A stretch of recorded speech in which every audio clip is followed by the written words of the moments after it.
Assalamualaikum warahmatullahi wabarakatuh. Innal hamdalillah nahmaduhu wa nasta'inuhu wa nastaghfiruhu wa na'udzu billahi min shururi anfusina wa min sayyiati a'malina.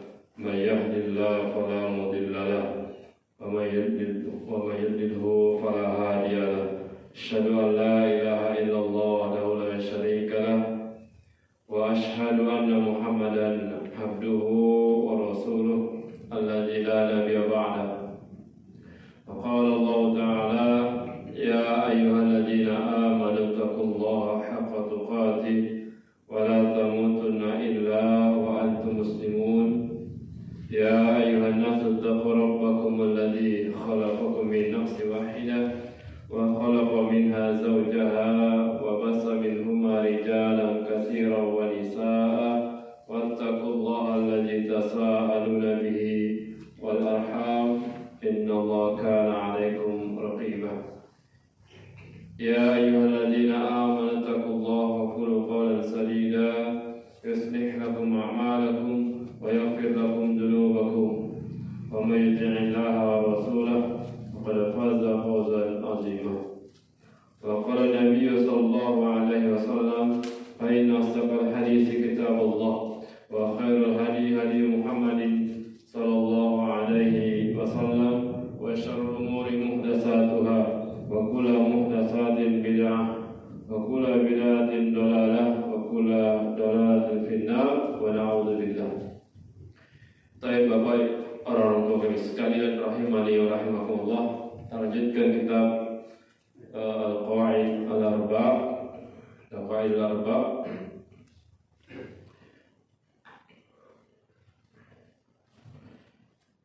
Syekh Muhammad bin Wahab beliau mengatakan, fa idza arafta anna Allah khalaqaka li'ibadati.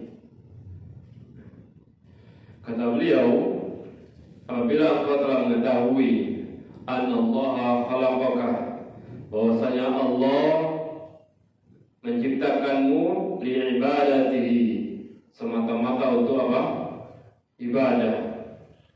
Kata beliau, fa'lam, maka ketahuilah anna ibadata, bahwasanya ibadah la tusamma ibadatan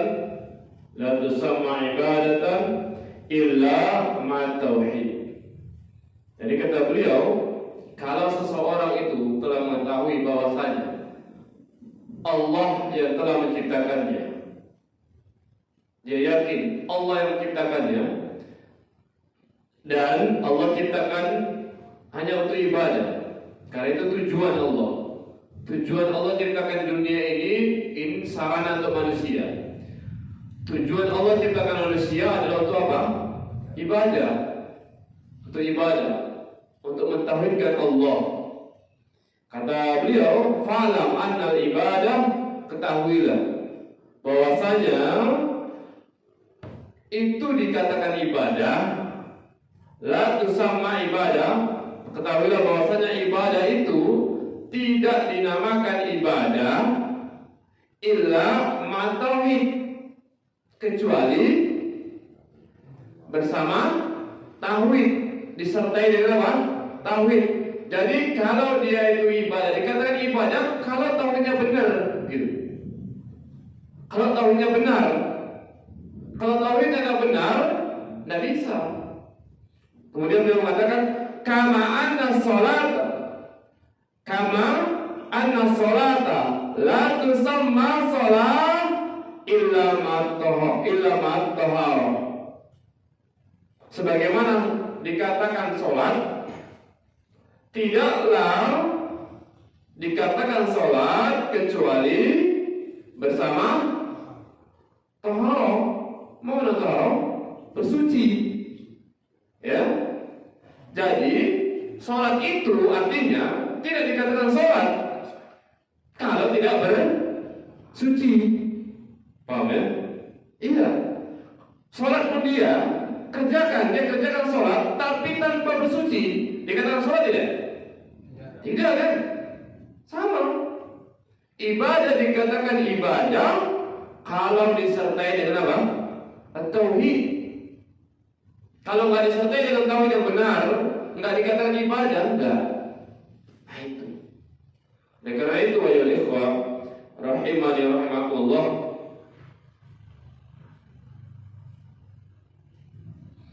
beliau melanjutkan, fa idza dakhala asyirku fil ibadati fasaddat. Kata beliau, fa idza dakhala asyirk, apabila kesyirikan telah masuk ke mana? Fil ibadah, masuk ke dalam ibadah.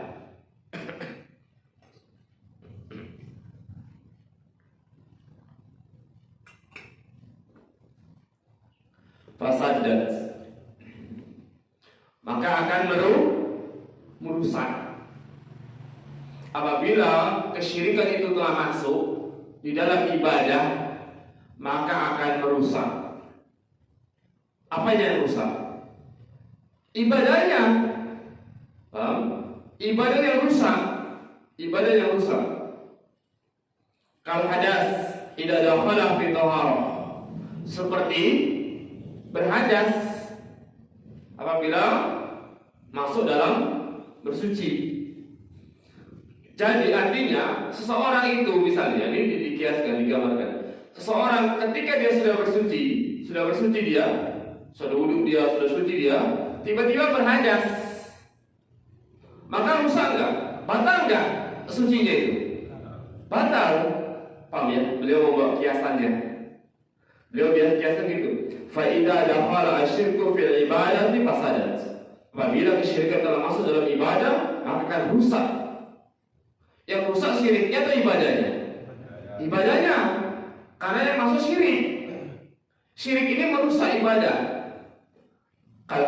Kal hadas, kata beliau. Kal hadasi idza dakhala fi taharah.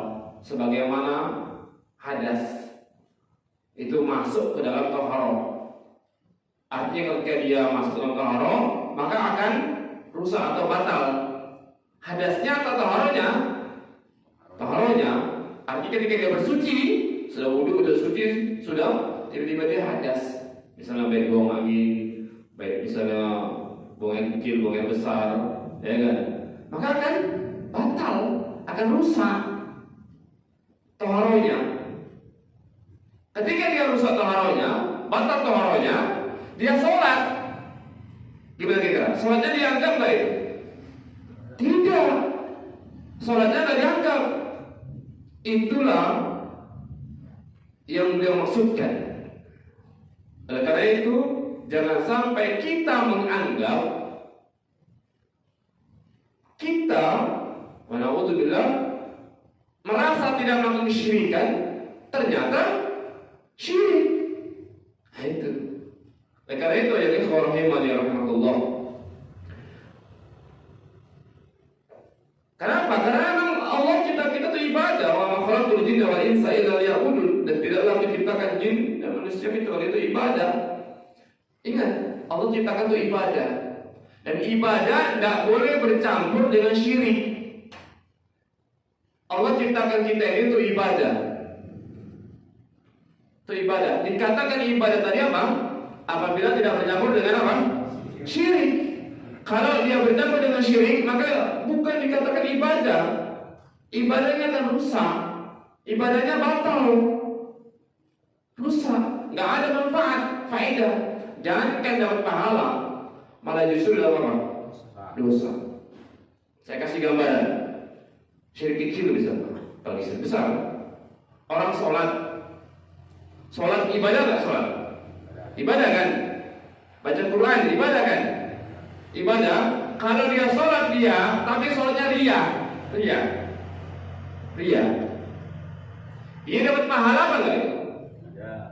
Nggak dapat. Udah gak dapat pahala, udah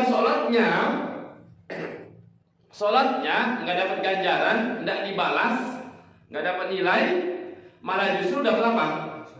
Minus. Dapat apa? Minus, alias dosa, betul kan? Dia sholat, Allahu Akbar, tapi sholatnya ria, bukan karena Allah. Inna sholati wa nusuki, bukan, tapi sholatnya karena selain Allah. Makanya Allah katakan fawailul lil musallin. Pernah dengar ayatnya? Bayangkan, celakalah orang-orang yang sholat. Yang sholat celaka, gimana itu? Kalau enggak sholat, alladzina hum an sholatihim sahun. Itu orang-orang lalai dari sholatnya. Ini lalai sholatnya nanti pembahasan nanti, karena ada berbagai penafsiran. Lanjutan ayatnya apa? Fawailul lil musallin alladzina hum an sholatihim sahun. Lanjutannya apa? Alladzina hum, tahu artinya apa itu? Alladzina hum yuraun. Alladzina, mereka lah orang-orang. Alladzina hum, mereka lah orang-orang yang yuraun. Apa itu yuraun? Pengen dilihat orang. Alias apa? Ria. Siapa aja ria, itu masuk ke syirik apa? Kecil. Nah, syirik kecil. Nah, syirik kecil aja, perhatikan ini. Itu merusak ibadah tadi. Fawailul lil musallin, celakalah orang-orang yang sholat. Di antaranya apa? Ria. Bayangkan, ibadah aja, ibadah yang agung, yang besar, itu bisa rusak dengan syirik kecil. Dia nggak dapat pahala, nggak dapat ganjaran, malah justru dapat dosa. Ini baru syirik kecil, betul kan? Ria syirik kecil atau syirik besar? Syirik kecil kan? Syirik kecil aja itu bisa merusakkan ibadah. Bagaimana dengan syirik besar? Syirik kecil aja Pak, bisa merusak ibadah. Bagaimana dengan syirik besar? Bayangkan itu. Udah nggak dapat balasan, nggak dihitung. Bayangkan. Coba lihat orang sholat, baca Quran, kan ibadah kan? Zikir, kan zikirnya ibadah kan? Tasbih, memuji Allah, kan ibadah. Dari menetapkan Allahu Akbar terus sampai salam, itu kan bacaan-bacaan ibadah. Tapi nggak dianggap. Gara-gara apa? Syirik kecil. Baru syirik kecil loh. Sekecil-kecilnya syirik besar dosanya. Celaka. Bayangkan, ibadah rusak gara-gara syirik kecil, yakni ria. Apalagi kalau dicampur dan masuk syirik besar. Makanya beliau katakan tadi itu, fa idza dakhala asyirku fil ibadah fasadat. Apabila kesyirikan telah masuk dalam ibadah akan rusak. Karena syirik itu merusak ibadah.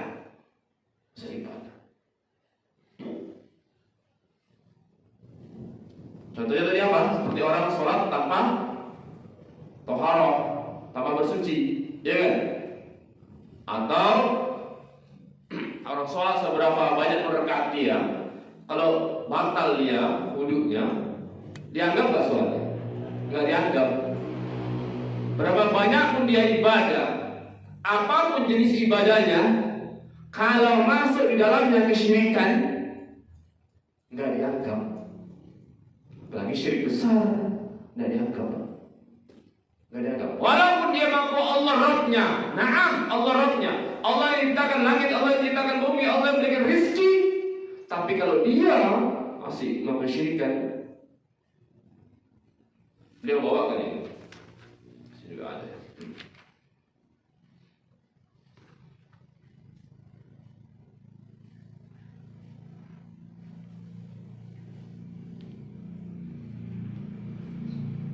Dia juga bawakan sini. La yaqbalullah salata ahadikum idza ahdatsa hatta yatawadda. Ini yang tadi juga. Jadi Allah tidak menerima salat salah seorang dari kalian idza ahdatsa, apabila dia berhadas, hatta yatawadda, sampai dia berwudu. Jadi Allah enggak terima. Walaupun dia salat tapi enggak wudu, batal dia udah batal, dia tahankan aja kebatalan tadi itu. Dia tahu ini dia batal, dia sholat aja terus, sholat terus, diterima Allah nggak? Enggak. Sampai dia apa? Berwudu, dia perbaiki batalnya tadi kan? Dia perbaiki apa? Kebatalan tadi sama. Orang ibadah apa aja dia kerjakan ibadah. Apa aja jenis ibadahnya? Ibadah banyak ya. Apa aja jenis ibadahnya? Nah, tapi batal dia. Kenapa? Ada kesyirikan. Dan dia tidak memperbaiki kesyirikannya, nggak memperbaiki maksudnya tauhidnya, maka ibadahnya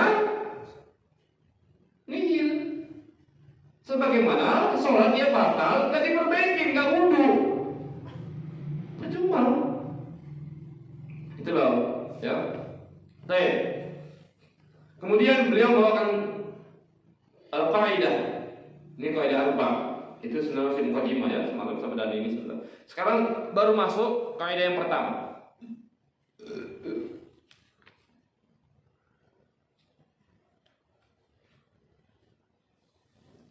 Kaidah yang pertama, ayolah wa rahimani wa rahimakumullah, adalah anta'lam annal kufar alladzina qatalahum Rasulullah sallallahu alaihi wasallam muqirruna bi anna Allah ta'ala wa al-khaliq al-mudabbir wa anna dzalika lam yudkhilahum fil Islam.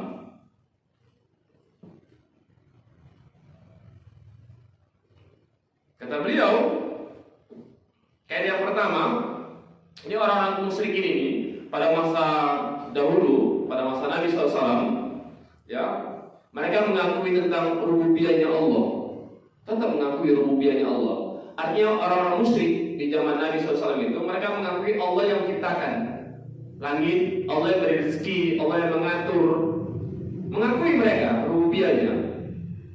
Sudah. Tetapi pengakuan tersebut tidak menjadikan mereka seorang muslim, enggak. Makanya disebutkan, kamu perlu ketahui, kata beliau, anta'lam anal kufar, kamu perlu ketahui bahwasanya orang-orang kufar atau orang kafir alladzina qatalahum Rasulullah sallallahu alaihi wasallam, yang diperangi oleh Rasulullah sallallahu alaihi wasallam. Ya, zaman Nabi SAW, orang-orang kufar itu diperangi oleh Rasulullah SAW, diperangi oleh para sahabat. Bahwa orang kufar itu mereka meyakini mukirruna bi anna Allah Ta'ala wa al-khaliq. Mereka meyakini bahwa Allah adalah satu-satunya pencipta dan pengatur. Al-khaliq al-mudabbir. Ya, Allah yang menciptakan dan mengatur, kata beliau. Wa nadzalika lam yudkhilahum fil Islam. Tapi pengakuan mereka, keyakinan mereka tentang Allah yang menciptakan, Allah yang mengatur, Allah yang memberi rezeki, itu tidak memasukkan mereka ke dalam Islam. Tidak. Orang kufar itu mengakui. Ya, perhatikan, paham ya? Orang kufar zaman Nabi itu diperangi oleh Nabi. Padahal orang kafir itu, orang musyrikin itu, kenapa diperangi Nabi? Padahal mereka mengakui. Orang musyrik zaman Nabi diperangi Nabi. Walaupun mereka mengakui Allah yang menciptakan, Allah yang beri rezeki, Allah yang mengatur. Bahkan kalau ditanya nih, wa dalilu qauluhu ta'ala. Dalilnya, kalau mereka ditanya, qul man yarzuqukum minas samai wal ardh. Aman yamliku as-sam'a wal basara. Aman yukhriju al-hayya minal mayt wa yukhrijul mayta minal hayy. Wa man yudabbirul amr. Fasayaqulu Allah. Faqul afala tattaqun. Orang musyrik dulu ditanya, siapa yang memberikan rezeki kepada kalian dari langit dan bumi? Siapa yang kuasa menciptakan pendengaran, penglihatan, dan siapa yang mengeluarkan yang hidup dari yang mati, menghidupkan dan mengeluarkan yang mati dari yang hidup, dan siapa yang mengatur segala urusan? Mereka orang-orang musyrik mengatakan, fasayaqulullah. Apa jawabannya? Mereka mengatakan siapa? Allah. Berarti kalau gitu mereka meyakini. Jadi kalau ada orang meyakini Allah yang menciptakan, Allah yang beri rezeki, Allah yang mengatur, sudahkah dia masuk ke dalam Islam? Belum. Mereka orang kafir, orang musyrik mengaku itu. Ini dalilnya. Ya, mengaku itu mereka. Tapi tidak memasukkan mereka ke dalam Islam. Banyak ayat-ayatnya ya, tentang itu. Banyak. Dalam surah Luqman, surah Az-Zukhruf, dan yang lainnya banyak. Wala in sa'altahum man khalaqas samawati wal ardh la yaqulunna Allah. Ayat-ayat hampir senada yang mirip. Kalau ditanya kepada mereka siapa yang menciptakan langit dan bumi, maka mereka mengatakan Allah. Wala in sa'altahum man khalaqahum la yaqulunna Allah. Dan hampir yang semisal dengannya ya. Jadi intinya kalau ditanya orang musyrik itu siapa yang menciptakan langit, menciptakan bumi, mengatur rezeki, ya jawabnya Allah. Tapi mereka tetap diperangi Rasulullah SAW, tetap diperangi. Yang kedua, maksudnya tetap yang pertama tadi di masjidan, tapi bagian yang kedua ini, orang-orang musyrik zaman dahulu, ketika masa genting, kalau bahasa kita kepepet, darurat gitu, mereka tetap ikhlas berdoa kepada Allah. Mereka meyakini Allah yang menciptakan, Allah yang bisa menolong. Makanya mereka orang-orang musyrik di zaman Nabi SAW atau jauh sebelum itu mereka itu meyakini yang bisa menyelamatkan mereka Allah. Kenapa? Karena mereka berdoa tatkala mereka kepepet darurat, mereka berdoa ikhlas kepada Allah supaya Allah menyelamatkannya. Tapi begitu mereka selamat, mereka melakukan kesyirikan lagi. Akhirnya apa? Itu tetap Islam. Dalilnya banyak. Di antaranya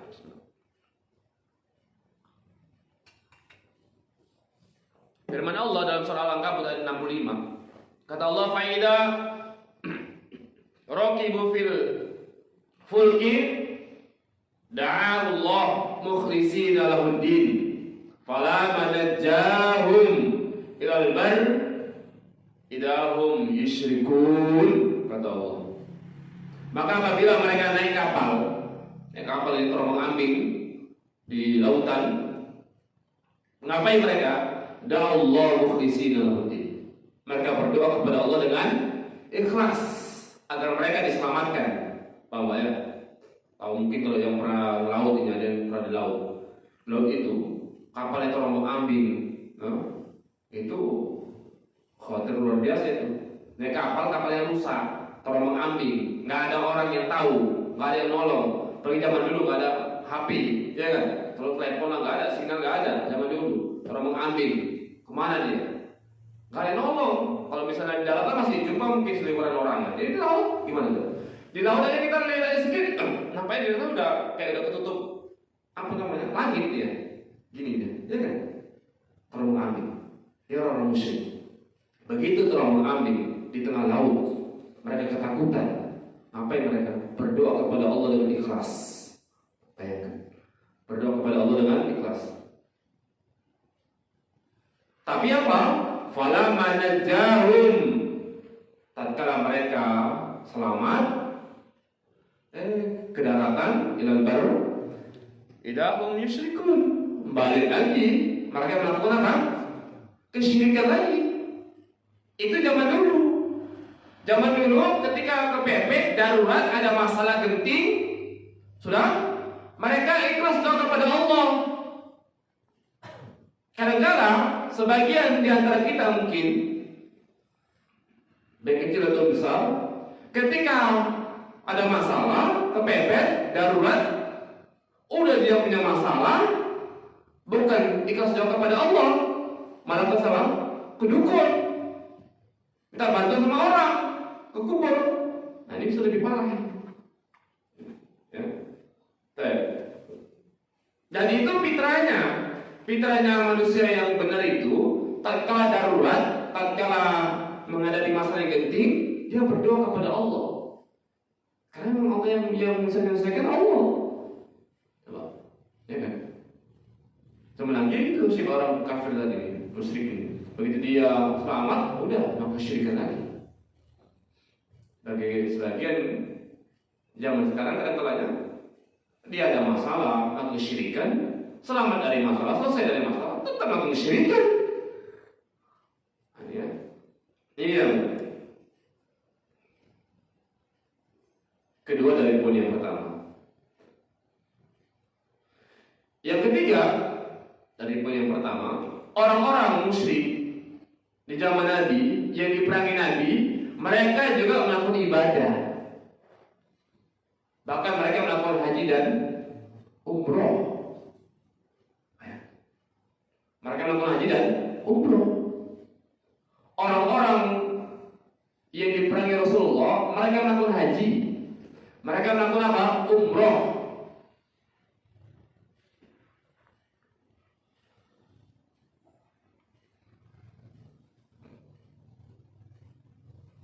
Dan ini disebutkan dalam sirah-sirah banyak, ya, sirah-sirah.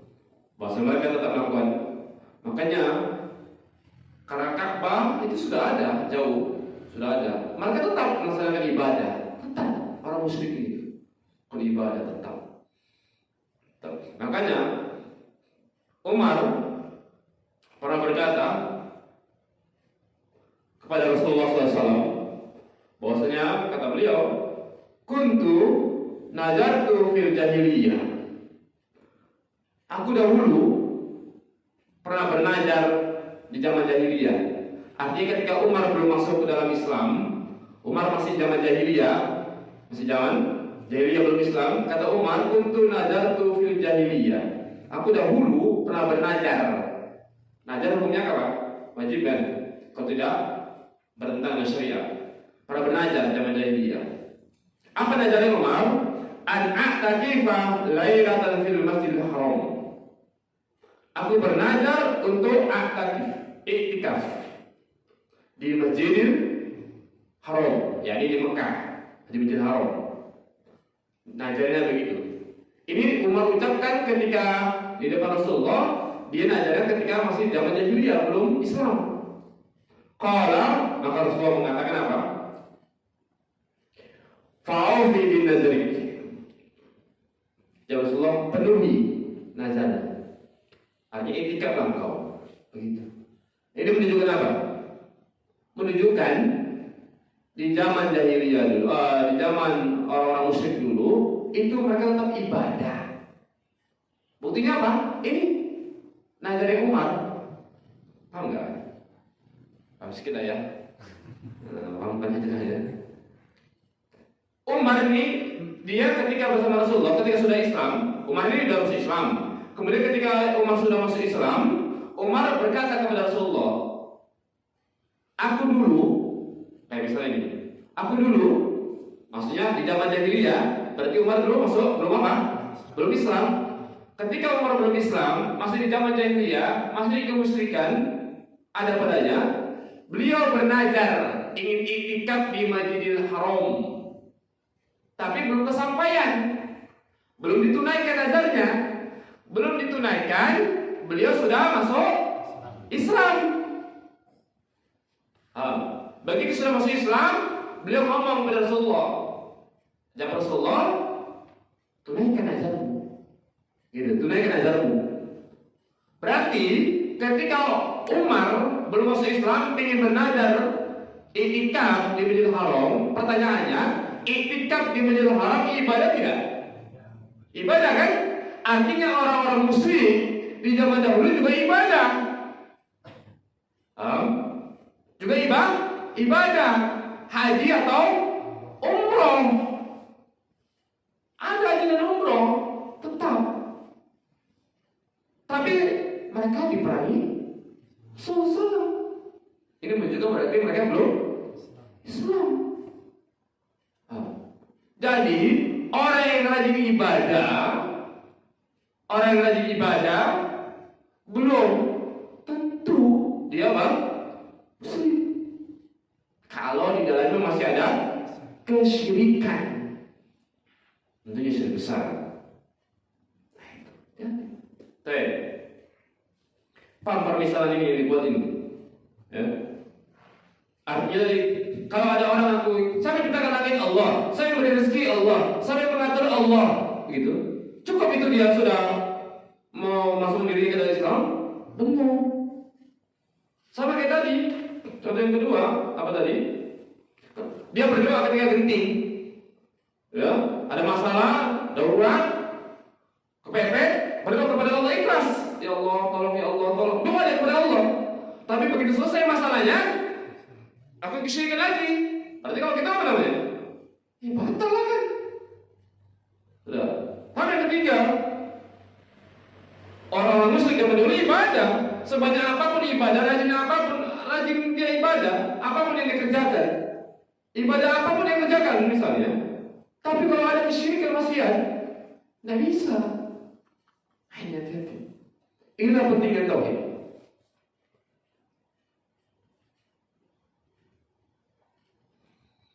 Bahkan poin yang keempat pada poin yang pertama tadi maksudnya, di zaman orang-orang musyrikin dulu itu ada namanya Abdullah. Apa namanya Pak? Abdullah ada nggak? Ada. Mereka Abdullah itu bahasa Arab, paham Pak? Mereka orang yang paling paham betul bahasa Arab karena bahasa mereka, gitu. Iya kan? Abdullah artinya apa? Abdul hamba. Abdullah hamba Allah. Bayangkan. Orang musyrik zaman dahulu ada yang namanya Abdullah. Abdullah bahasa Arab. Mereka paham itu. Paham. Arti Abdullah itu apa? Paham nggak mereka itu? Paham. Kita misalnya orang Indonesia ngasih nama bahasa Indonesia, ya paham kita kan? Mereka paham betul. Ini menunjukkan apa? Menunjukkan bahwasanya mereka mengakui adanya apa? Allah, Abdullah, hamba Allah. Mereka meyakini, mengakui dia itu hambanya Allah. Gitu. Makanya dikasih nama Abdullah. Paham mereka. Bukan Abdul, mana apa lagi? Atau Abdul yang lata huja gitu ya? Atau Abdul apalah misalnya? Enggak, Abdullah ada. Ya? Ya tidak apa-apa soal Abdul tempat bergantung soal. Sudah. Mereka paham orang musyrik itu. Artinya mereka paham, tahu kalau mereka itu adalah seorang hamba. Mereka tahu Allah itu Rabb-nya, Tuhannya. Makanya diberi nama Abdullah. Begitu. Tapi mereka masih dipanggil Allah SAW. Apakah nama Abdullah atau nama yang semisal dengannya cukup memasukkan mereka dalam Islam? Ya.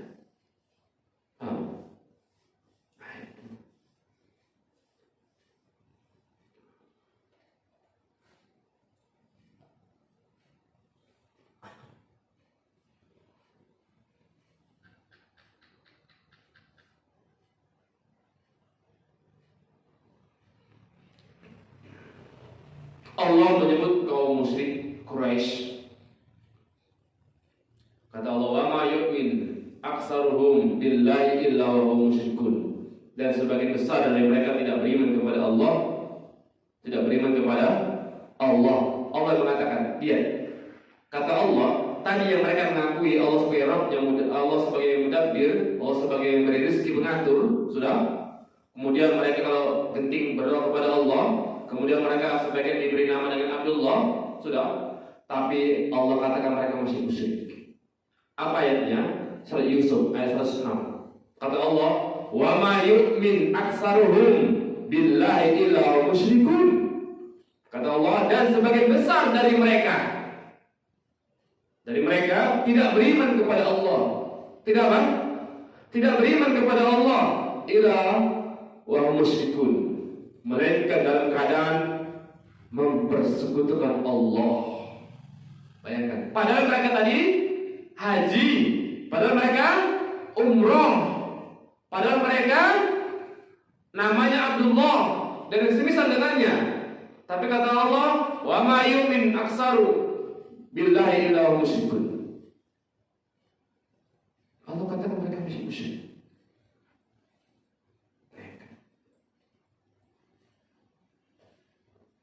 Bahkan mereka kalau bersumpah,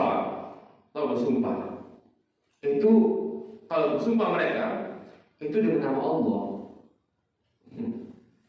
Bersumpah mereka dengan nama Allah. Mereka orang Arab, ngomongnya bahasa Arab, bersumpah pakai bahasa Arab. Tahu nggak kira-kira mereka artinya itu? Tahu lah, ya kan? Mereka bersumpah dengan nama Allah. Contoh apa? Abu Jahal sumpah berdoa. Sebagaimana dalam tafsir firman Allah mengatakan, ini tentang ayat ya, ayat lumayan panjang, surah Al-Anfal ayat 19. Tatkala intas taftihu faqad ja'akumul fathu in tantahu fa huwa khairul lakum wa in ta'uddu na'ud walan tughniya 'ankum fi'atukum syai'an walau kasurat wa anna Allah ma'al mu'minin. Jadi jika kamu orang-orang musyrik mencari keputusan, maka telah datang keputusan kepadamu, dan jika kamu berhenti, maka itulah yang lebih baik bagimu. Dan jika kamu kembali, niscaya kami kembali pula dan angkatan perang sekali-sekali tidak akan dapat menolak dari kamu suatu bahaya pun, biarpun dia banyak, dan sesungguhnya Allah beserta orang-orang beriman. Artinya ayat ini menunjukkan bahwa jika orang-orang musyrik itu mencari keputusan, Abu Jahal pernah berdoa, Allahumma ya Allah a'tona lirrahim Allahumma a'tona lirrahim wa atana bima la ta'rif fa'ahin hulil godah. Ya Allah, siapakah di antara kami yang paling memutuskan silaturahim atau silaturahmi dan mendatangkan sesuatu yang tidak kami kenal, maka binasakanlah di waktu pagi. Jadi Abu Jahal ini Pak, beliau berdoa, begitu berdoa maka Allah turunkan ayat itu. Berdoa minta keputusan. Ya Allah, siapa di antara kami, maksudnya antara Abu Jahal dan Rasulullah dan orang-orang dan sahabat-sahabatnya, berdoa, ya Allah, Allahumma aqta'na lirrahim. Ya Allah, siapa di antara kami yang memutuskan tali silaturahmi, memutuskan tali apa? Silaturahmi, buat perpecahan, sudah, maka binasakanlah pada waktu itu, pada waktu pagi itu. Maka terjadilah apa? Perang. Begitu terjadi perang Badar, maka siapa yang kalah? Abu Jahal.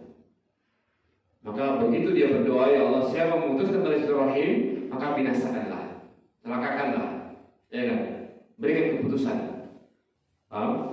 Maka begitu terjadi perang, maka Abu Jahal yang kalah. Itu menunjukkan Abu Jahal yang memutuskan hubungan. Nah, lihat, Abu Jahal berdoanya kepada siapa? Waktu dia berdoa, Abu Jahal waktu itu musyrik. Dia berdoa kepada siapa? Allah. Bayangkan awalnya. Tapi dia tetap masih melakukan apa? Kesyirikan. Jadi nggak bisa, Pak. Orang dicampur nggak bisa. Dia ibadah, tapi ada kesyirikan nggak bisa. Nggak bisa. Ya. Yang masih banyak contoh-contohnya. Ini kaidah yang pertama. Itulah kaidah yang pertama. Jadi dari kaidah ini, Bapak orang tua kami sekalian rahimani rahimakumullah, tidak bisa hanya sekedar mengakui Allah sebagai Rabb-nya, rububiyah, tidak bisa. Kalau dia masih melakukan kesyirikan, atau dia melakukan ibadah tapi tetap dicampur dengan kesyirikan, nggak bisa. Saya ulang, kalau ada orang yang mengaku Allah sebagai Rabbnya, rububiyah, yang bagi rezeki, mengatur semuanya, sudah, tapi dia mensyirikan, tidak bisa.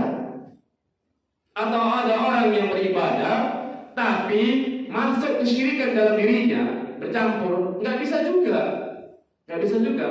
Makanya Allah Subhanahu Wa Taala, kalau kita mau lihat di dalam surat Al-An'am ayat 82, apa kata Allah? Alladzina amanu wa lam yalbisu imanahum bizulmin ulaika lahumul amn wa hum muhtadun. Kata Allah, alladzina amanu, orang-orang yang beriman, wa lam yalbisu imanahum, yang tidak mencampur adukkan keimanannya, bizulmin, dengan kesyirikan. Zulm di sini kesyirikan. Orang-orang beriman tidak mencampur adukkan, tidak mencampur adukkan, berarti nggak boleh campur aduk, nggak boleh. Artinya nggak boleh ada kesyirikan. Maka kalau dia beriman, tidak ada kesyirikan dalam dirinya, Allah katakan ulaika lahumul amn. Mereka itulah orang-orang yang mendapatkan keamanan. Wa hum muhtadun, dan mereka lah yang akan mendapatkan petunjuk. Dari orang-orang yang akan diberikan keamanan, mendapatkan keamanan, mendapatkan petunjuk adalah orang-orang yang tidak mencampur adukkan antara iman dan kesyirikan. Berarti kalau ada orang yang mencampur adukkan iman dan kesyirikan, dapat nggak dia keamanan? Nggak dapat. Dapat dia petunjuk? Nggak dapat. Nggak dapat. Nggak dapat. Dan karena itu ya ikhwah rahimani rahimakumullah, dari sini kaidah yang pertama ini sangat penting aja ikhwah. Ini kaidah yang pertama maksudnya.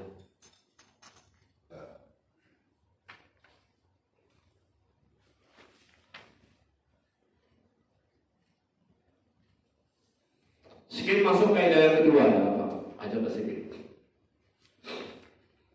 Masuk al-qaidah itu as-saniyah. Masuk kaidah yang kedua. Kaidah yang kedua, poin yang pertama, orang-orang yang diperangi Rasulullah, orang-orang musyrik zaman dahulu Yahudi Nasrani, mereka itu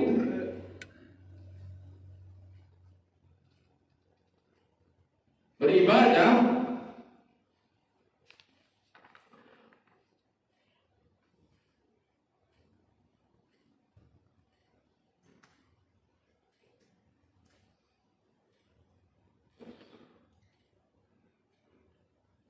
yang pertama, orang-orang musyrik itu mereka melakukan sesuatu agar yang diibadahinya itu, yang disembahnya itu, yang dimintanya itu, mereka awalnya tidak meyakini mereka itu sebagai Rabbnya, bukan. Hanya sekedar sebagai apa? Wasilah agar mendekatkan diri mereka. Jadi dijadikan wasilah. Jadikan wasilah. Allah mengatakan dalam surah Zumar, "Ma na'buduhum illa liyuqarribuna ilallahi zulfa." Kami tidak menyembah mereka melainkan supaya mereka mendekatkan kami kepada Allah dengan sedekat-dekatnya. Jadi mereka itu orang musyrik itu menyembah patung, menyembah patung, menyembah berhala, menyembah sesuatu. Mereka itu meyakini hanya sekedar supaya mendekatkan diri kepada Allah sebagai perantara, begitu. Sebagai apa? Perantara. Sebagai perantara. Ini tetap tidak memasukkan mereka dalam Islam. Bisa. Mereka berdoa atau menyembah, perantara aja, perantara. Sama seperti ada orang mengatakan gitu. Kenapa nggak berdoa kepada Allah langsung? Dikiaskan, nggak mungkin lah. Kita mau jumpa presiden, kan harus melalui perantara menterinya, gitu. Ajudannya. Kalau nggak bisa kita jumpa langsung. Antum bisa nggak jumpa langsung presiden? Bebas, bisa? Mana bisa kita kan? Nggak bisa bebas. Kalau mau jumpa presiden melalui apa? Menteri, ajudan kan gitu kan? Baru bisa jumpa presiden. Begitu pula dengan Allah, maka harus melalui perantara, kata mereka. Nggak bisa langsung. Sehingga mereka mengkiaskan, mensamakan antara Khalik dengan makhluk, antara pencipta dengan yang dicipta. Ini innalillahi wa inna ilaihi raji'un. Naam qadarullah fa'ala masyaallah. Udah apa? 5 menit lagi kita tutup. Dan akidah Ahlussunnah Tauhid yang benar apa, orang tua kami sekalian? Jangan ada terucap berusaha untuk tidak, aduh mati lampu pula. Jangan. Alhamdulillah. Begitu. Paham? Iya betul. Ini sepele. Kadang-kadang kita belajar tauhid, mendengarkan tauhid, bahas tauhid, baca kitab tauhid. Tapi tauhid kita rusak. Kan aja gitu. Orang yang belajar tauhid masih rusak. Paham? Sekarang tanya. Mati lampu, hujan, itu kehendak siapa? Ketentuan siapa? Ketentuan kita, antum, atau ketentuan Allah? Ketentuan Allah kan? Allah telah menakdirkan kan? Kalau gitu, sifat orang yang bertauhid, beriman, harus ridho dengan ketentuan Allah, betul. Kalau dia keluh, berarti tandanya dia nggak ridho. Nggak ridho. Betul kan? Itulah yang mau kita tanam dari ini. Ini kita belajar ini, tauhid itu sedikit-sedikit, pelan-pelan. Jangan kita bahas tauhid begitu aja. Aduh, loh. Kalian itu belum lagi keluar dari majelis, masih di sini. Sifat orang yang beriman itu alladzina idza asabatuhum musibah, alladzina, mereka ini orang-orang beriman. Idza asabatuhum musibah, apabila mereka ditimpa dengan musibah. Musibah itu segala sesuatu yang tidak mengenakan, namanya musibah namanya. Paham? Apa yang mereka ucapkan? Sambung aja. Alladzina idza asabatuhum musibah, qalu, mereka mengatakan, sambung. Itu harus diucapkan orang beriman. Allah sudah mengingatkan kita. Itu loh, orang-orang yang beriman, kalau ada musibah, ada cobaan ujian, kayak gitu ngomongnya.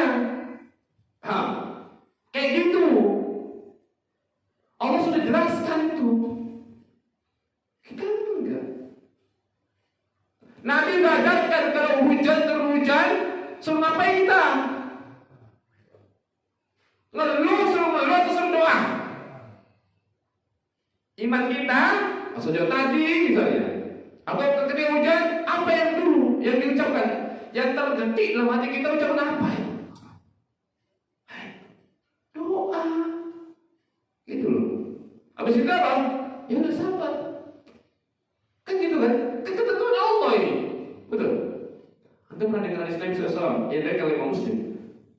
Kata Allah maqadirul khalaiq qabla an yakhluqa as-samawati wal arda bi 50 alf sanah. Allah sudah mencatat seluruh takdir makhluk sebelum diciptakan langit dan bumi 50.000 tahun. Yang mentakdirkan siapa itu? Mati lampu, hidup lampu, hujan segala macam. Siapa yang mengatur itu? Allah kan?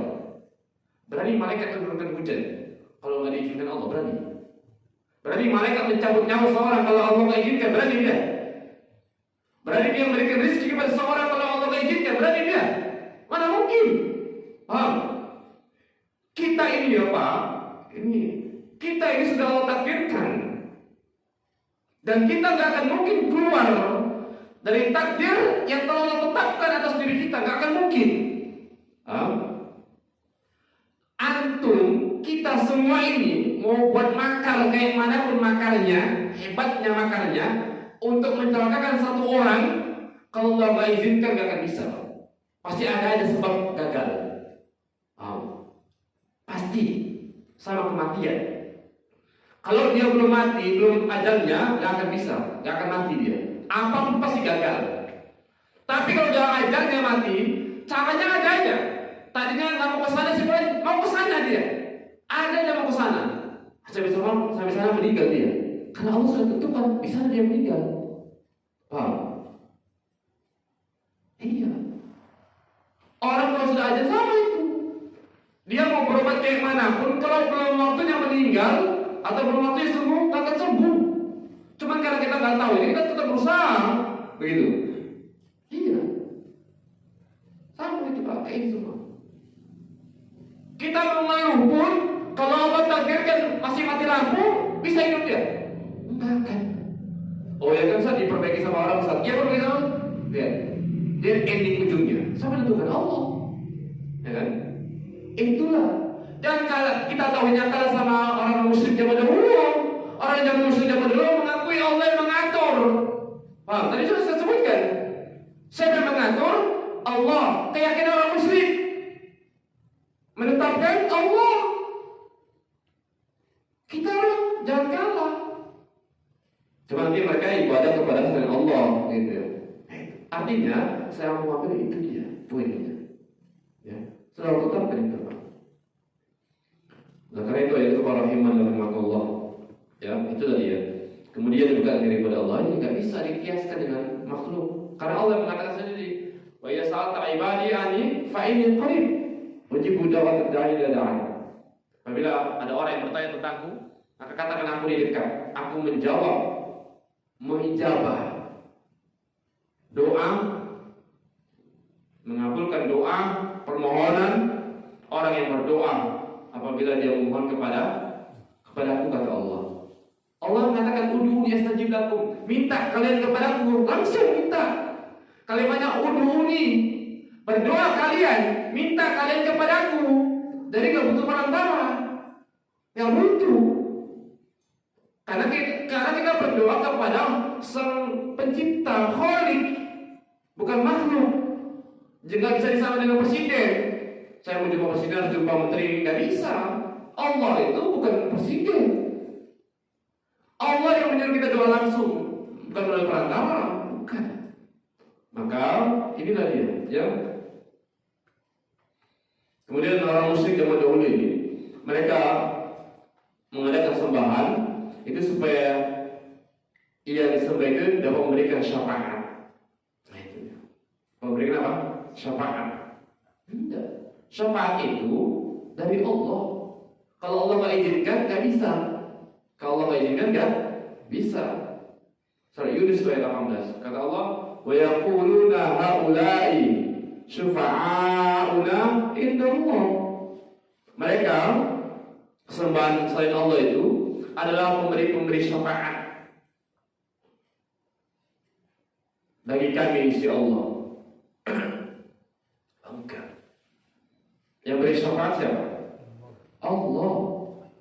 Hatta Nabi kita Muhammad SAW pun yang mengizinkan memberikan syafaat nanti siapa? Allah.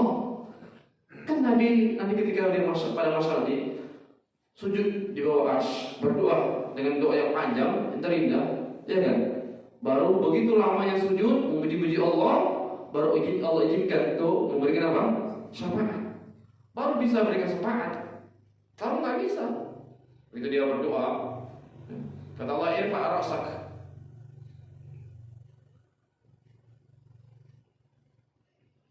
Kata Allah, irfa' ra'sak. Angkat kepalamu. Setelah memuji Allah dengan puji-pujian yang terindah, lama, itu minta supaya segera diputuskan. Allah izinkan, baru berlaku syafaat itu. Dan syafaat juga ada dua. Allah menilainya. Syafaat ada dua. Syafaat pada orang yang meminta syafaat dan kepada orang yang akan diberi syafaat. Kalau dia meminta syafaat adalah orang yang beriman, orang bertakwa, syaratnya itu. Yang kedua, yang dimintai syafaat beriman juga. Kalau dia minta syafaat orang beriman, ya Allah, tapi yang dimintakan misalnya orang kafir misalnya, nggak bisa. Kita ada kutip ya. Kalau orang kafir itu sudah meninggal ya, maksudnya.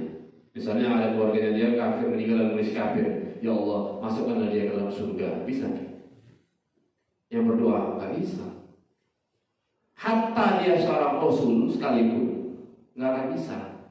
Ayo. Manusia terbaik sekalipun, kalau dia berdoa ya Allah masukkanlah orang-orang kafir itu ke dalam surga, bisa? Nggak bisa. Ya, nggak bisa. Jadi begitu. Tapi insyaallah ini berikutnya kita sambung ke yang kedua sedikit sama ketiga dan keempat pertemuan akan datang insyaallah atau kapan nanti. Nah, untuk kesimpulannya ya ikhwah rahimani rahimakumullah, begitulah ada dua kaidah ya yang kita sampaikan pada malam ini dalam kitab Qawaidul Arba'. Kemudian mudah-mudahan dua kaidah yang singkat ini bisa memberikan sedikit pengarahan penjelasan kepada kita semua ya, bahwasanya ini penting dalam kehidupan kita sehari-hari, karena nanti Bapak orang tua kami sekalian, hukum itu yang berlaku adalah sesuai dengan yang Allah kehendaki di akhirat, bukan sesuai dengan apa yang kita kehendaki pahami, bukan. Ya, ingat, yang berlaku nanti itu bukan keputusan kita, tapi keputusan Allah. Kalau seorang manusia mengatakan aku Muslim, aku Islam, aku selamat, belum tentu. Contoh orang kafir itu mengaku mereka kan masuk surga kan? Tapi keputusan nanti di akhirat keputusan Allah. Makanya ini perkara kesyirikan. Ingat kaidah yang pertama ya, katakan itu ibadah kalau nggak bercampur dengan kesyirikan, dan nggak bercampur dengan kesyirikan. Wallahu taala alam. Kalau ada pertanyaan terkait dengan ini atau yang lain silakan, kalau ada kita tutup.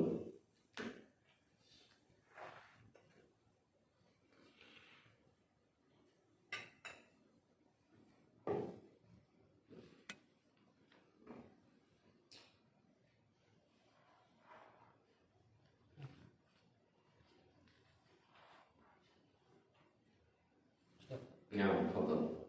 Mau nanya tadi masalah kesyirikan itu, Ustaz. Apabila seorang yang beragama Islam melakukan kesyirikan, apa yang sudah tergolong luar dari Islam? Ya, syirik apa dia? Kalau dia orang Islam melakukan kesyirikan, syirik apa? Syirik kecil atau syirik besar? Kalau dia syirik kecil, masih Muslim. Syirik kecil contohnya apa? Ria tadi. Betapa banyak orang-orang melakukan ibadah ria, ya kan? Ria. Bahkan orang ria nanti itu yang akan Allah masukkan ke dalam neraka dulu. Kada ingat hadis Nabi, 3 golongan yang akan Allah masukkan. Kalau dia dulu karena kau supaya jadi apa namanya dia Allah karena kau ya Allah, enggak. Kau dia itu karena ingin sebut pahlawan aja, sepaten, jual gitu. Kamu baca Quran karena apa? Oh karena kau ya Allah, enggak. Kamu baca Quran itu supaya disebut Qori aja, alim, pandai, pintar gitu kan. Kalau belajar agama karena apa? Karena kau enggak. Kau sedekah karena apa? Karena kau ya Allah, enggak. Kau sedekah itu supaya disebut apa? Dermawan. Tapi ya ini Allah masukkan dia ke dalam neraka. Enggak dapat pahala perbuatan tadi dia, malah justru dapat dosa, minus dia. Tapi enggak kekal. Sering besar, kekal. Sering besar. Dalilnya ayat Quran banyak. Orang Muslim itu nanti insya Allah kita akan masuk terus ke depannya, terus dari mulai kita usul salah satu Qawaidul Arba', nanti terus naik lagi sampai nanti Nawaqidul Islam, pembentukan Islaman. Terus waktu itu ada banyak ya, pelan-pelan naik ke atas. Jadi kita tahawiyah, kemudian pembentukan Iqtiqad dan seterusnya. Jadi kalau dia bukan orang Muslim melakukan kesyirikan, syirik apa? Kalau syirik kecil belum masih tetap Islam insya Allah. Tapi kalau syirik besar, ya batal. Sebagaimana sebut tadi. Orang sholat dia berhadas, batal nggak sholatnya? Atau lagi sholat Allahu Akbar dalam sholat batal, berhadas, lanjutkan sholatnya, bermanfaat nggak sholat itu? Enggak. Itu kiasannya tadi. Enggak. Sama orang Muslim melakukan syirik besar dia, syirik besar. Berdoa dia bukan kepada Allah, kepada kuburan, kepada berhala, kepada patung, kepada selain Allah. Syirik besar. Maka ibadahnya syirna. Masuklah dia ke dalam apa? Ke dalam ayat innal ladzina kafaru minal kitabi wal musyrikina fi nar jahannam khalidina fiha. Sungguhnya innal ladzina kafaru minal kitabi wal musyrikin, sungguhnya orang-orang kafir dari ahli kitab dan orang-orang yang berbuat syirik. Nah, ini dia. Allah bedakan di situ. Innal ladzina, pernah dengar ayatnya kan? Innal ladzina kafaru min ahli kitab. Sesungguhnya orang-orang kafir dari ahli kitab wal musyrikina, dan orang-orang musyrik. Berapa? Orang kafir dan orang musyrik. Orang berkesyirikan. Dan kan selevel manusia biasa, selevel nabi aja, selevel nabi. Kayaknya semalam udah pernah sebutkan ya, yang berapa nabi bidan itu. Nabi selevel nabi, la in asyarta la yahbatuna amaluka wa la takunanna minal khasirin, kata Allah. La in asyarta, jika engkau wahai Muhammad, tanya itu kepada Rasul itu. Jika engkau melakukan kesyirikan, la yahbatuna amaluka, akan kami lenyapkan amalanmu, enggak dapat apa-apa. Wala takunanna minal khasirin, dan saya kau menjadi orang yang merugi. Di mana orang yang merugi? Manusia nanti ending itu akan dapat dua tempat ya. Kalau nggak di surga, di neraka. Paham? Kata Allah, kalau dia berkesyirikan, maka engkau akan menjadi orang-orang yang merugi. Berarti di mana tempatnya? Neraka. Kalau melakukan kesyirikan, artinya selevel Rasul, selevel Nabi aja itu Allah peringatkan, walaupun mustahil. Paham? Tapi artinya ini loh, level yang tinggi aja Allah gak main-main. Level yang tinggi, kedudukan yang tinggi, pilihan. Kalau mereka, walaupun gak mungkin, kalau mereka mensyirikan, selesai. Apalagi selevel kita. Allah yang pilih. Siapa yang pilih Rasul? Pilih Nabi siapa? Allah. Allah yang memilih. Kalau mereka mensyirikan, selesai. Itu orang yang mulia, makhluk yang mulia, ciptaan yang mulia, manusia terbaik. Apalagi kita, kayak tadi orang Muslim mensyirikan, bahaya, bisa batal keislaman. Dan dianggap kalau orang udah Muslim, KTP-nya Islam, kemudian dia Muslim, udah dia Muslim Islam selama-lamanya. Nggak bisa. Kalau mau kesyirikan, dia batal. Kesyirikan gimana coba? Masih KTP Islam, dia dilahirkan dari Islam, dia KTP-nya Islam, tapi dalam kehidupannya sampai meninggal dia kesyirikan, gak taubat dia atau belum taubat dia, berdoa di kuburan, minta dia kepada selain Allah. Padahal Allah mengatakan udhuni, mintakan kepadaku. Nabi mengatakan idza sa'alta fas'alillah wa idza ista'anta fasta'in billah. Ini Nabi mengajar kepada sahabat tatkala itu kepada Muaz, kalau tidak salah, idza sa'alta fas'alillah. Muaz bin Abbas ya. Idza sa'alta fas'alillah. Apabila kalau mau mintalah kepada Allah. Wa idza ista'anta fasta'in billah. Kalau minta tolong sama Allah. Bayangkan, anak muda di zaman Nabi diajarkan, mesti anak remaja diajarkan kalau minta sama Allah.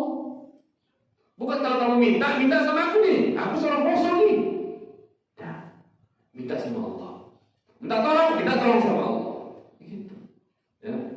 Jadi Allah menyuruh kita minta sama Allah, Rasul menyuruh kita minta sama Allah. Kalau gitu kita minta sama Allah. Gitu. Minta sama Allah. Sama. Rasulullah wafat sama sahabat, bukan datang ke kuburan Nabi. Tidak ada satu sahabat ketika Rasulullah wafat meninggal dunia, sudah. Ketika sahabat ada masalah, datang berbondong-bondong ke kuburan Nabi, tidak ada. Tidak ada satu sahabat pun yang datang ke kuburan Nabi minta sama Nabi, tidak ada. Tidak ada. Hatta Abu Bakar. Begitu Rasulullah wafat digantikan khalifah kepada siapa? Abu Bakar. Banyak tak cobaan ujian? Banyak. Di antaranya mengurangi usaha amal kadzab. Sudah, banyak kan? Orang yang murtad. Perang. Masa Umar, Utsman, banyak. Apalagi di masa Umar, Utsman, lihat fitnah luar biasa. Tahu dong kan, Umar dibunuh, Utsman dibunuh, paham? Apa ada sahabat-sahabat keluarganya datang ke kuburan Nabi SAW minta? Gak ada. Gitu. Gak ada. Karena mereka paham betul kalau minta sama Allah. Ya. Jadi hati-hati. Jangan sampai kita mengesyirikan anak dan istri kita, mengesyirikan keluarga kita, mengesyirikan. Yang paling penting, jaga diri kita dan keluarga. Jaga diri kita dan keluarga. Karena kita ini di akhir akan ditanya atas apa yang kita buat, dan kita nggak akan ditanya atas apa yang orang buat. Nggak akan. Selamatkan diri kita dulu. Dari apa? Dari tauhid, dari syirik. Itu. Ya. Dan kita anggap kita rajin ibadah, tahu-tahunya kita mau kesyirikan. Jangan ya. Pelan-pelan, dari mulai sikit-sikit, jangan ngeluh, jangan kayak aduh mati lampu, aduh ini aduh jangan. Ya. Wa man a'rada 'an dzikri fa inna lahu ma'isyatan dhanka. Siapa yang berpaling dari peringatan kami, maka akan kami berikan kehidupan yang sempit. Berpaling dari peringatan kami. Bahkan kalau itu ayat Quran, hadis Nabi mengatakan, innal izza wal jazaa ma'al izzamil bala. Sungguhnya besarnya balas sesuai dengan besarnya ujian. Wa inna Allaha idza habba qauman. Sungguhnya apabila Allah mencintai satu kaum, ibtalahu, maka Allah akan menguji mereka, diberikan ujian. Faman radiya fal ridho. Siapa yang ridho dengan ketentuan Allah, tapi ridho dengan ketentuan Allah, fal ridho, maka Allah ridho padanya. Paham? Faman radiya falahu ridho. Siapa yang ridho dengan ketentuan Allah, maka Allah akan berikan keridhoan kepadanya. Allah akan ridho padanya. Waman sakhita falahu sakhatu. Siapa yang tidak ridho, gak suka dengan ketentuan Allah, maka Allah akan murka padanya. Paham di situ? Hadis sesuai. Intinya, kalau kita ridho, seseorang ridho kepada ketentuan Allah, Allah akan ridho padanya. Tapi kalau seseorang gak ridho dengan ketentuan Allah, Allah akan murka sama dia. Pertanyaan Anda sekarang, siapa yang mentakdirkan mati lampu, hujan, dan musibah yang lainnya? Siapa? Allah. Ridho mati kita. Jangan sampai kita gak ridho. Nah, itu bahaya. Bayangkan tiba-tiba mati lampu, mati lampu pula, mati kita pada saat itu. Aduh, mati lampu pula, hujan pula, mati lampu pula. Udah ketabrak, terus meninggal dunia. Meninggal dalam kondisi tidak ridho atas ketentuan Allah. Ingat hadis Nabi, sudah Anda sampaikan. Faman radiya falahu ridho. Siapa yang ridho dengan ketentuan Allah, maka dia akan mendapatkan keridhaan Allah. Wa man sakhita falahu sakhatu. Siapa yang tidak ridho, enggak suka dengan ketentuan Allah, maka akan mendapatkan murka Allah. Bayangkan. Itu hati-hati. Makanya jangan sekali dulu jangan. Kan udah disampaikan. Hujan, udah. Hujan. Allahumma shalli ala Muhammad. Bisa datang, silakan datang. Pulang hujan ya sudah pulang. Kalau antum sabar, tunggu sampai reda hujan. Kalau nggak sabar karena ada suatu hal, antum pakai mantel berangkat. Kalau nggak ada mantel, tapi pingin juga pulang karena ada suatu sebab, ya sudah. Kedinginan sampai dingin sampai rumah ya ganti baju. Apa lagi? Sakit itu berdoa kepada Allah, cari ikhtiar berobat. Belum sembuh, ya sabar. Apa lagi? Ya ini gitu. Mau coba ada lagi? Itulah. Jangan ngeluh, jangan. Ngeluh itu Allah anti murka, nggak merubah keadaan. Mati lampu atau mati lampu sama tuh mati lampu ya Allah, kau matikan pula ya Allah. Kau matikan pula. Kita yang mengatur Allah maksudnya. Ya kan? Mati lampu. Seolah nggak ikhlas kita gitu. Kau ikhlas gimana? Orang beriman gak ikhlas. Baru kan kecil itu gak ikhlas. Gimana kalau kita hidup di zaman Nabi? Yang coba yang luar biasa mau dibunuh segala macam ikut perang gimana? Lewat nengok kawan perang, udahlah, hilang. Besok kita berangkat ke medan perang. Mungkin kalau level kita hilang, udah nggak ada orang kita, nggak ada. Sahabat-sahabat itu berbondong-bondong itu ikut perang. Maka ada anak muda zaman dulu nggak diajak perang, nangis dia macam. Kalau kita mungkin demam lagi sebulan hilang udah muka kita nggak ada lagi, nggak ada, hilang, hilang. Makanya jadi gitulah ya, panjang juga. Demikian Bapak Ibu sekalian, sekali lagi yang kita tekankan, belajar tauhid ini sikit-sikit kita untuk kuatkan iman dan tauhid kita. Jangan kita belajar tauhid aja belum siap, belum keluar, udah ngeluh. Tauhid macam apa itu? Mudah-mudahan Allah perbaiki semua keimanan dan tauhid kita insyaallah. Amin ya rabbal alamin. Assalamualaikum warahmatullahi wabarakatuh.